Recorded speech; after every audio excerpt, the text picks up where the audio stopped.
Hi, welcome back to the channel. Getting an LPG refill on time feels like a real struggle these days, and in most Indian homes, we still depend on LPG every single day. The current situation, like long waiting time for refills, work from home, and cooking all day, I have been feeling like the cylinder is finishing much faster than before. So, today I'm sharing some simple and practical things that I currently follow in my kitchen to save LPG gas while cooking. These are very small changes, but when done consistently, they can really make a big difference. One of the biggest ways I save gas in my kitchen is by using a pressure cooker whenever possible. Pressure cookers trap steam and cook food much faster compared to open cooking. Things like dal, rice, potatoes, chickpeas, they all cook much faster in pressure cooker. Sometimes I even cook multiple things together using separators. For example, rice, dal and vegetables at the same time. One flame, 3 dishes. That alone saves a lot of gas. For example, if I cook dal in an open pot, it might take around 20 minutes, but in a pressure cooker, it may take only about 12 minutes. The cooking time reduces a lot, which means around 30 to 40% less gas for that dish.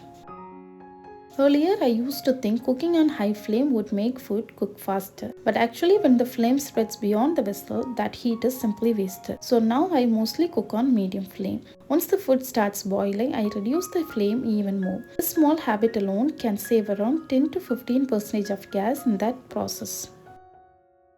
Match the vessel size with the burner. This is something I don't notice most of the time. If I place a small vessel on a large burner, the flame spreads outside the vessel and gas gets wasted. So now I try to match them properly. For example, I use the small burner for tea, tadka or reheating food, and I use the large burner for pressure cookers, big kadais or boiling milk. This helps to use the heat more efficiently and saves around 5 to 10% of gas in that case. Another simple habit I follow is cooking with the lid. When the pan is covered, the heat stays trapped inside and the food cooks much faster. Whether it's vegetables, curries, or even boiling water. Covering the vessel really helps reduce cooking time and save gas. For example, if vegetables take about 10 minutes to cook without a lid, with a lid they may cook in around 8 to 9 minutes. That small difference can save around 10 to 12% of gas in that cooking session. When I plan ahead, I try to soak ingredients like rice, dal or chickpeas before cooking. Soaked grains become softer and cook much faster. That means the stove runs for a shorter time, which directly saves gas. Soaking the grains helps to save 15 to 20% of gas for that recipe. This is a very simple trick. Vegetables cut into smaller pieces cook faster compared to large chunks. For example, potato cubes or finely chopped vegetables cook much quicker than big pieces. That small difference can reduce cooking time and save around 5 to 8% of gas while cooking that item.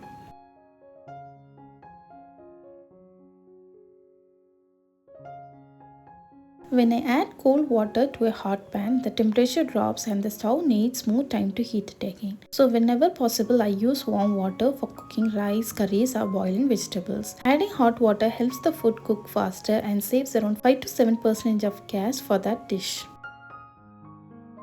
Earlier, I used to check the food very frequently while cooking, but every time we open the lid, heat escapes from the vessel. Then the stove has to work again to build up that heat.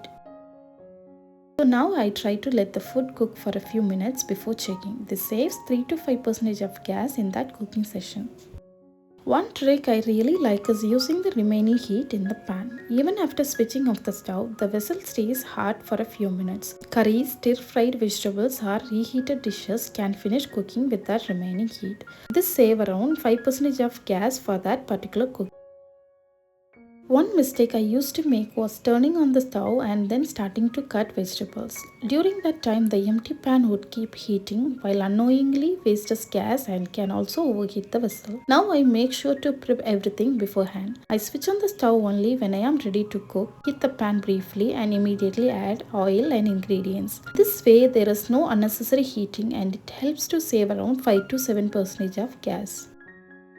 If I am using refrigerated items like milk, dosa batter or leftovers, I don't place them directly on the stove. Cold food takes longer to heat up, which increases cooking time and gas usage. So I keep it outside for a while and let it come closer to room temperature before cooking. This small habit helps the food heat faster and saves around 5 to 10% of gas. Curved or uneven vessels take longer to heat at the base compared to flat bottom ones. So I always try to use flat bottom vessels. They sit evenly on the burner, which helps the flame spread uniformly and improves heat distribution. Because of this, the food cooks faster and more efficiently, which ultimately helps save gas, and in this process around 5 to 8% of gas can be saved. Planning my cooking a little better helps reduce unnecessary gas usage. Turning the stove on multiple times a day increases overall consumption. So I try to cook a few things together whenever possible. For example, I cook dal in advance or cook a little extra rice. This cuts down the need to repeatedly switch on the stove. Extra rice can also be reused the next day as lemon rice, curd rice or fried rice, saving both time and gas. This saves around 10 to 15% of gas for that meal. If stove burners become dirty or clogged, the flame becomes uneven and gas does not burn properly. A healthy flame should always be blue, so cleaning burners regularly helps maintain good flame efficiency and saves gas. Around 5% of gas can be saved by following this method. One important thing to understand is that these percentages do not add up exactly like math. For example, we can't say 30% plus 20% plus 10% is equal to 60% gas saved. Each method reduces gas usage at different stages of cooking. But when we combine several of these habits together, many homes can actually make their LPG cylinder last about 20 to 30% longer. So these are some simple kitchen habits that I follow to make my LPG cylinder last longer. Individually they may seem small, but when you combine them together, they can actually extend the life of your gas cylinder quite a bit. If you like this content, please give a thumbs up and subscribe to the channel and share it with someone who might find it helpful. Thank you for watching and see you in the next video.